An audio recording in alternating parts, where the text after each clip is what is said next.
When Ulysses S. Grant died, the entire country literally stopped in its tracks. Welcome back to The Explainer.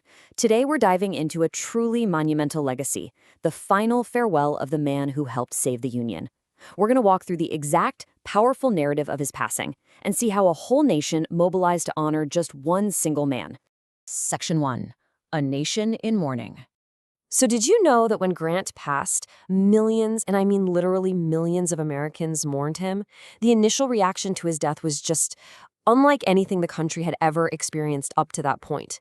It wasn't just some local or regional thing. It was a staggering, nationwide outpouring of profound grief. Normally you'd expect a former president's passing to be mourned mostly by the soldiers who served under him or the politicians he worked with. But the actual scale of this grief? It swept across the entire nation. It deeply touched ordinary people from all walks of life. It completely transcended those typical boundaries, which really shows you just how deeply personal the public's connection was with him. Okay, let's look at this timeline real quick to see how fast the nation mobilized. On July 23, 1885, Grant passed away at the age of 63 after a really tough illness.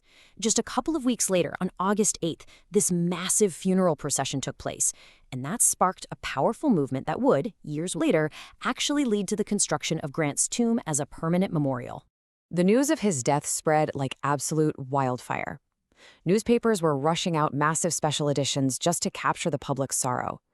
Church bells tolled in unison across cities and tiny towns.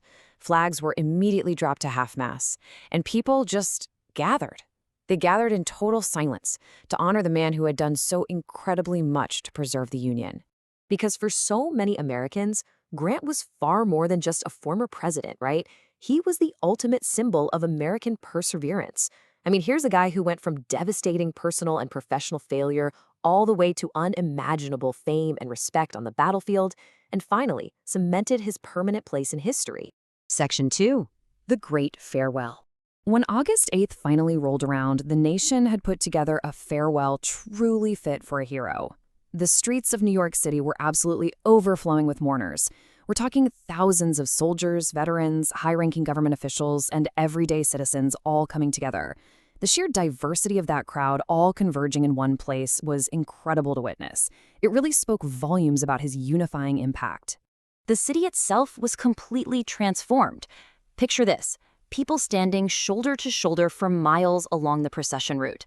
Spectators leaning out of overflowing windows, just desperate to pay their final respects, and entire buildings, literally whole buildings, heavily draped in dark, black mourning cloth as far as the eye could see. Military bands played this solemn, mournful music that echoed off those draped buildings. Veterans marched proudly, remembering their old commander, and right behind them, Grant's casket moved slowly through the streets of the city he had once called home. The atmosphere was incredibly heavy. It was completely silent except for the marching. America had literally never seen anything like it before. But honestly, perhaps the most powerful and defining moment of that entire day was the profound unity it inspired. The deeply divided past of the Civil War was, just for a moment, completely eclipsed by a unified present. Even many former Confederate soldiers stepped right up to pay tribute alongside the North. Those old, bitter divisions of the war just seemed to fade away, because both the North and the South recognized the immense importance of the man they were honoring. Just imagine those historic scenes coming to life. If you look at the black and white photographs, you see these impossibly crowded streets in New York, the sharp, disciplined formations of marching soldiers, and the deep, emotional silence of everyday citizens bowing their heads. It was this massive, collective outpouring of respect as that casket rolled slowly past the grieving thousands. Section 3. A Monument for a Hero. Now, America's tribute definitely didn't end with the funeral. To build a permanent memorial, an unbelievable grassroots fundraising effort swept the country. The general public and veterans rallied together to raise the necessary funds. But you know what the most touching part is? School children actually mailed in their little pennies and small coins to make sure the late president was properly honored. How amazing is that?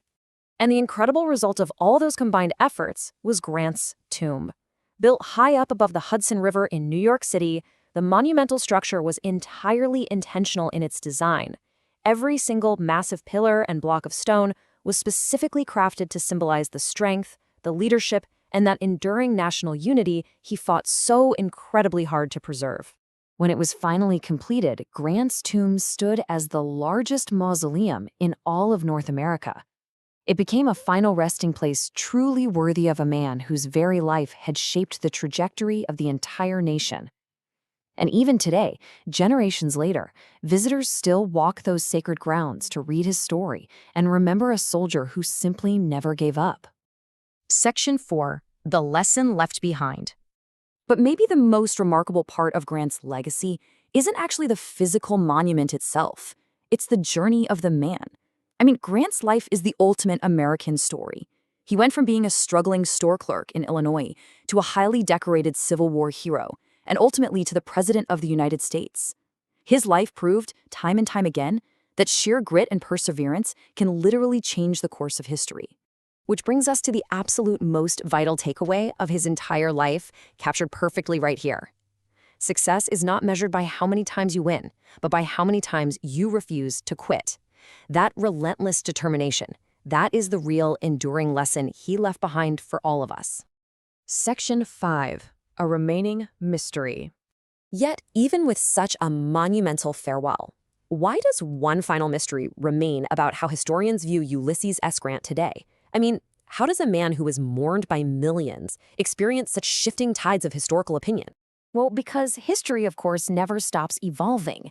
As modern scholars continue to re-examine his presidency and his complex decisions, his reputation has dramatically transformed over time. In fact, those evolving perspectives have led many experts today to argue that he is actually one of America's most surprisingly underrated leaders, definitely someone who deserves an even closer look. So, as we look back at the millions who lined those streets shoulder to shoulder in 1885, totally overcome with grief and unified in respect, it really makes you wonder, how will history remember the leaders of today a century from now? Thanks for joining me on this explainer. Keep questioning the past